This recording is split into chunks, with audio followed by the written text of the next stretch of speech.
സദാ നമിപ്പൂ ശിവപാദപത്മം, സദാ സ്മരിപ്പൂ ശിവശക്തിഭാവം, സദാ ജപിപ്പൂ ശിവനാമമന്ത്രം,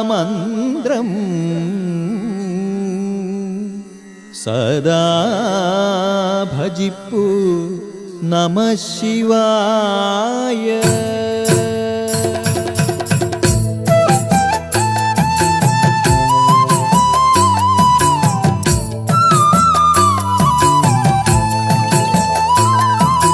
കൊട്ടിയൂരമ്പലം കൈലാസമായി, ഭക്തപ്രവാഹത്തിൻ ഗംഗയാറായി, ദക്ഷന്റെ ഹോമത്തിൻ ഭൂമി വിളങ്ങി, ദക്ഷിണ കാശിയെ നമ്മൾ വണങ്ങി. കൊട്ടിയൂരമ്പലം കൈലാസമായി, ഭക്തപ്രവാഹത്തിൻ ഗംഗയാറായി, ദക്ഷന്റെ ഹോമത്തിൻ ഭൂമി വിളങ്ങി, ദക്ഷിണ കാശിയെ നമ്മൾ വണങ്ങി.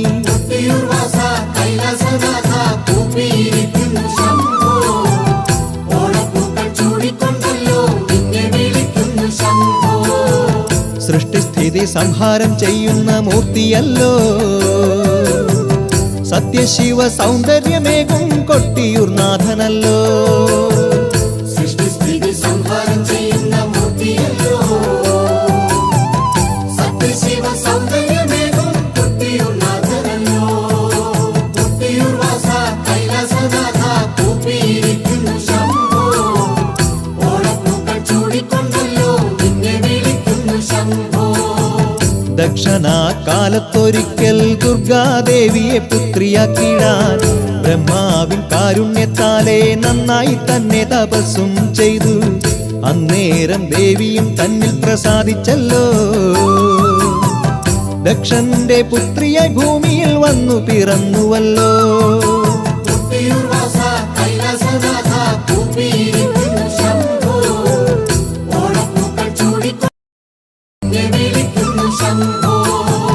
കണ്ണിനു കർപ്പൂരമായവൾ വാണുവല്ലോ, നല്ലൊരു നാമം സതിയെന്നു ചൊല്ലി വിളിച്ചുവല്ലോ. സൃഷ്ടിസ്ഥിതി സംഹാരം ചെയ്യുന്ന മൂർത്തിയല്ലോ, സത്യശിവ സൗന്ദര്യമേകും കൊട്ടിയൂർനാഥനല്ലോ.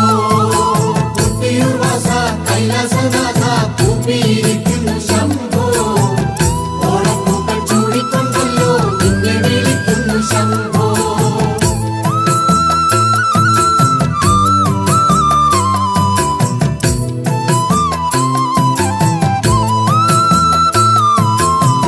കൊല്ലങ്ങളങ്ങിനെ പോകെ കന്യയായവൾ മെല്ലെ വളർന്നു, നല്ലൊരു ഭർത്താവിനായിട്ടു ദക്ഷനും തേടി നടക്കുകയായി.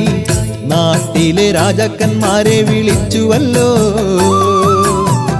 രാജ്ഞിയായി പുത്രിയെ കാണുവാൻ ദക്ഷനും മോഹിച്ചല്ലോ.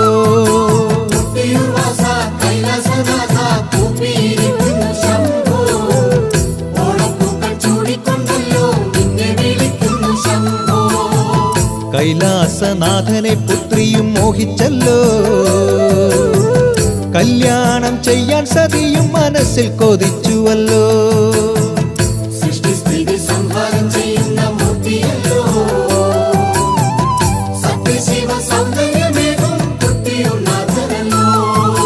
കൊട്ടിയൂർ വാസ കൈലാസനാഥ കൂപ്പിയിരിക്കുന്നു